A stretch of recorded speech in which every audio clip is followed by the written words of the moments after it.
रविवार व्रत कथा। हिंदू धर्म में हर दिन का महत्व अलग होता है। रविवार का दिन सूर्य देव को समर्पित है। इस दिन लोग सूर्य देव की पूजा करते हैं और उन्हें अर्घ्य देते हैं। हिंदू धर्म में रविवार को सर्वश्रेष्ठ वार माना गया है।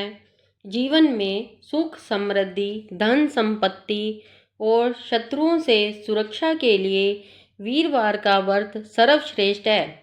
ऐसी मान्यता है कि अगर रविवार के दिन व्रत किया जाए और सच्चे मन से सूर्य भगवान की आराधना की जाए तो मनुष्य की सभी मनोकामनाएं पूरी होती है।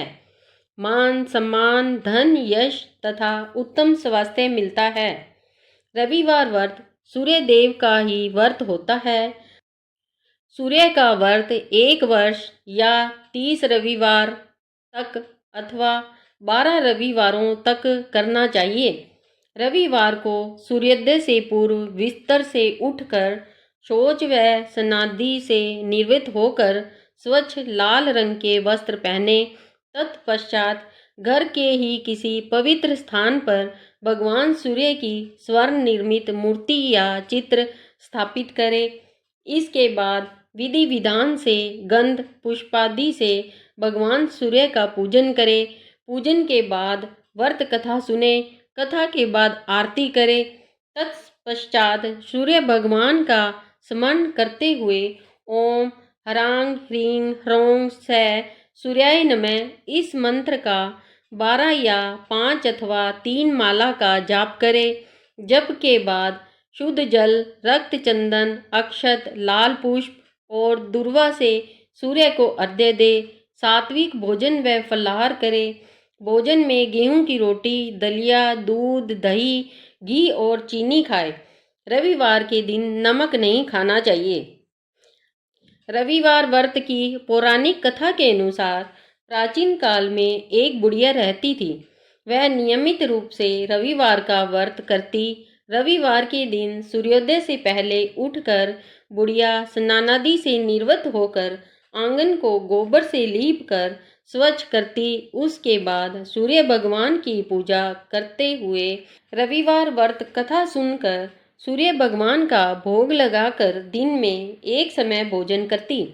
सूर्य भगवान की अनुकंपा से बुढ़िया को किसी प्रकार की चिंता एवं कष्ट नहीं था। धीरे धीरे उसका घर धन धान्य से भर रहा था। उस बुढ़िया को सुखी होते देख उसकी पड़ोसन उससे जलने लगी। बुढ़िया ने कोई गाय नहीं पाल रखी थी, अतः वह अपनी पड़ोसन के आंगन में बंदी गाय का गोबर लाती थी। पड़ोसन ने कुछ सोचकर अपनी गाय को घर के भीतर बांध दिया। रविवार को गोबर न मिलने से बुढ़िया अपना आंगन नहीं लीप सकी। आंगन न लीप पाने के कारण उस बुढ़िया ने सूर्य भगवान को भोग नहीं लगाया और उस दिन स्वयं भी भोजन नहीं किया। सूर्यास्त होने पर बुढ़िया भूखी प्यासी सो गई।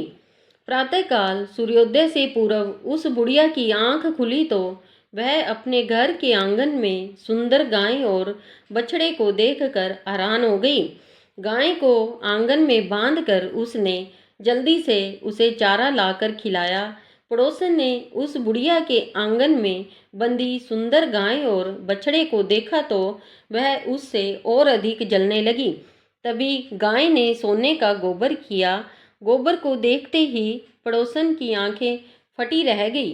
पड़ोसन ने उस बुढ़िया को आसपास न पाकर तुरंत उस गोबर को उठाया और अपने घर ले गई तथा अपनी गाय का गोबर वहां रख आई।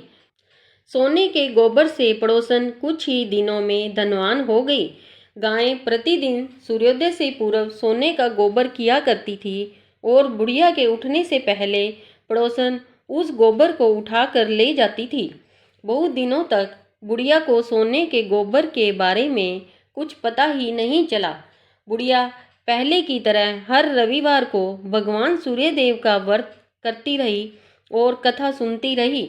लेकिन सूर्य भगवान को जब पड़ोसन की चालाकी का पता चला तो उन्होंने तेज आंधी चलाई।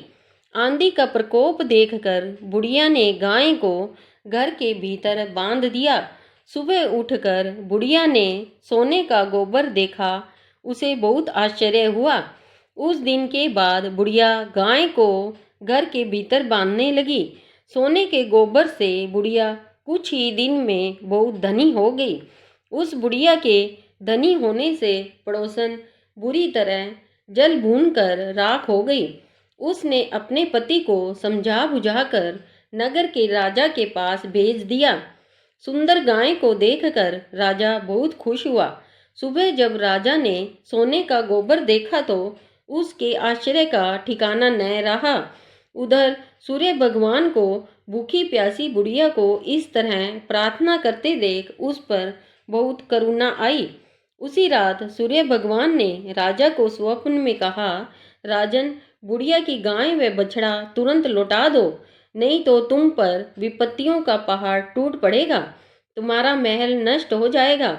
सूर्य भगवान के स्वप्न से बुरी तरह भयभीत राजा ने प्रातः उठते ही गाय और बछड़ा बुढ़िया को लौटा दिए। राजा ने बहुत सा धन देकर बुढ़िया से अपनी गलती के लिए क्षमा मांगी। राजा ने पड़ोसन और उसके पति को उनकी इस दुष्टता के लिए दंड दिया। फिर राजा ने पूरे राज्य में घोषणा कराई कि सभी स्त्री पुरुष रविवार का व्रत किया करें। रविवार का व्रत करने से सभी लोगों के घर धन धान्य से भर गए। राज्य में चारों ओर खुशहाली छा गई। स्त्री पुरुष सुखी जीवन यापन करने लगे तथा सभी लोगों के शारीरिक कष्ट भी दूर हो गए। सारी प्रजा सुख से रहने लगी। बोलो सूर्य भगवान की जय।